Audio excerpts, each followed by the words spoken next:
गगन सा हृदय विशाल है, जीवन जिनका मिसाल है। पावन है हर पल जो, गंगा जल निर्मल जो। कहता इतिहास भी कि रानी एक बेमिसाल है। नमस्कार दोस्तों, मैं अर्चिता काला स्वागत करती हूँ आप सभी का अपने YouTube channel knowledge is everything में। तो आज मैं आई हूँ एक नए वीडियो के साथ। हमारी आज की वीडियो काफी इंटरेस्टिंग है। आज मैं आप सभी को बताऊंगी इस वीडियो में अहिल्याबाई होलकर के बारे में। तो चलिए, अहिल्याबाई होलकर के बारे में जानने के लिए आपको हमारे साथ बने रहना होगा। आप वीडियो कहीं पर स्किप मत कीजिए और देखते रहिए। चलिए वीडियो को शुरू करते हैं। अहिल्याबाई होलकर की गणना एक आदर्श शासकों में की जाती है। वह अपनी उदारता और प्रजावत्सलता के लिए एक प्रसिद्ध राजमाता और शासक थी। उन्होंने अपने जीवन काल में अनेक युद्ध लड़े और अपने राज्य की सफलतापूर्वक रक्षा की। वह एक साहसी योद्धा और बेहतरीन तीरंदाजबाज थी। उन्होंने अपने सैन्य के साथ मिल बहुत सारे युद्ध लड़े और जीते भी। वह बहुत ही अच्छी शासिका थी। पुण्य श्लोका अहिल्याबाई होलकर का जन्म 31 मई 1725 में महाराष्ट्र के अहमदनगर के छोणी गांव में हुआ था।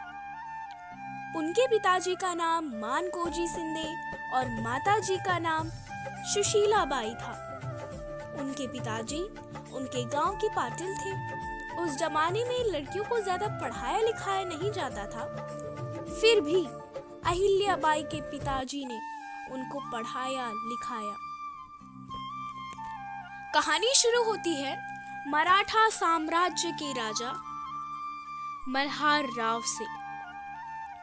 मराठा साम्राज्य के वीर योद्धा और वीर शासक मल्हार राव के पुत्र खंडेराव थे। मल्हार राव के पुत्र का मन अच्छे से राजनीति के कार्यों में नहीं लगता था। इसलिए मल्हार राव चाहते थे कि वो अपने पुत्र के लिए एक ऐसी पत्नी ढूंढे कि जो आगे चलकर इस राज्य का राजकाज संभाल सके। एक दिन वे सैर करने गए। उन्हें काफी देर हो गई, इसलिए उन्होंने पास के चौंदी गांव में ठहरने का विचार उचित समझा। वे एक मंदिर के सामने बैठे थे, एक पेड़ की छांव में। तभी उन्हें एक छोटी लड़की संगीत सुनाते हुए दिख पड़ी। उसी छोटी सी बच्ची का नाम अहिल्या था। मल्हार राव उस बच्ची को देखकर मंत्रमुग्ध हो गए थे और मन में ही उन्होंने विचार किया कि वह इसी बालिका को अपने बेटे की बहू बनाएंगे। पास से गुजरते उन्होंने एक व्यक्ति से पूछा कि यह लड़की कौन है, इसका नाम क्या है। व्यक्ति ने कहा कि आप परदेसी मालूम होते हैं, इसीलिए हमारे बेटी अहिल्या को नहीं जानते। यह हमारे गांव की पाटिल मानकोजी शिंदे की बेटी है। तभी मल्हार राव जी ने अहिल्या से अपना परिचय कराने का उस व्यक्ति से निवेदन किया। जब अहिल्या से मल्हार राव का परिचय हुआ तो उन्हें अहिल्या की बात करने का ढंग, उसकी बातों से ही उसकी वीरता का पता चल गया और वे मानकोजी शिंदे के घर गए। उन्होंने वहां जाकर मानकोजी शिंदे की बेटी का अपने बेटे से रिश्ता तय करने का निवेदन किया और मात्र लगभग 8 साल की उम्र में ही अहिल्याबाई होलकर और खंडेराव का विवाह हो गया। शीघ्र ही उन्होंने एक पुत्र और एक पुत्री को जन्म दिया, किंतु शायद उनकी यह प्रसन्नता नियति को अच्छी नहीं लगी और एक युद्ध में खंडेराव वीर गति को प्राप्त हो गए। यह अहिल्याबाई होलकर के लिए एक बहुत ही बड़ी क्षति थी, किंतु उन्होंने अपने आत्मबल को टूटने नहीं दिया।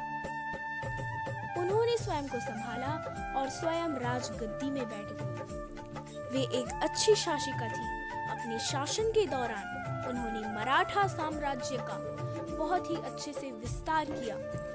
वे बहुत ही अच्छी शासिका थी और प्रजा की सेवा करना ही अपना धर्म समझती थी। कुछ क्षण बाद जब उनका बेटा बड़ा हुआ तो उन्होंने अपने बेटे को राजा बना दिया, किंतु कुछ क्षण पश्चात उनका बेटा इतना बीमार हो गया कि वह बिस्तर से उठ ही नहीं पा रहा था। इसलिए अहिल्याबाई होलकर को स्वयं ही अपना राजकाज चलाना पड़ा। उनके राज्य में उनके अधीन एक कर्मचारी ने पड़ोसी देशों को यह सूचना दे दी कि अहिल्याबाई बहुत कमजोर है, वह है तो महिला ही, इस अबला नारी को हराने में क्या जाता है। इसीलिए पड़ोसी देशों ने अहिल्याबाई होलकर के अधीन मराठा साम्राज्य को उनसे छीन लेने का फैसला किया। किंतु अहिल्याबाई भी बहुत चतुर थी। अचानक ही उन्हें पता चला कि उनके साम्राज्य को छीनने का कुछ लोग प्रयास कर रहे हैं। जब उन्हें उस भेदी का मालूम हुआ तो उन्होंने उसे यह खत लिखा कि तुम भले ही मुझे मारने का प्रयत्न कर लो, तुमने मुझे एक अबला नारी समझने की भूल की है। यदि इस युद्ध में मेरी यदि हार भी होती है तो भी संसार तो यही कहेगा कि तुमने एक नारी को कमजोर समझा है। वह व्यक्ति अहिल्याबाई का खत पढ़कर हैरान हो गया। उसने सोचा, जिसके पास तुकोजी राव जैसे बहुत ही वीर सेनापति हो, जिसके कारण मराठा साम्राज्य ने अनेकों युद्ध जीते हों, उनका भला मैं कैसे सामना करूंगा। इसीलिए उस दुष्ट व्यक्ति ने युद्ध करने का प्रस्ताव ठुकरा दिया। अहिल्याबाई होलकर अपनी प्रजा के लिए माँ की जैसी थी, इसलिए जब उनकी मृत्यु हुई तो पूरे मराठा साम्राज्य में इतना शोक छा चुका था जैसे मराठा साम्राज्य ने अपनी ही माँ को खो दिया हो। तो दोस्तों, आज के इस वीडियो में हमने देखा अहिल्याबाई होलकर के बारे में। ऐसी ही कई अच्छी वीडियो को सुनने के लिए, उन्हें समझने के लिए आप हमारे YouTube channel knowledge is everything को लाइक कीजिए, शेयर कीजिए, सब्सक्राइब कीजिए और कमेंट बॉक्स में कमेंट जरूर कीजिए। Thank you, bye bye and keep watching my videos.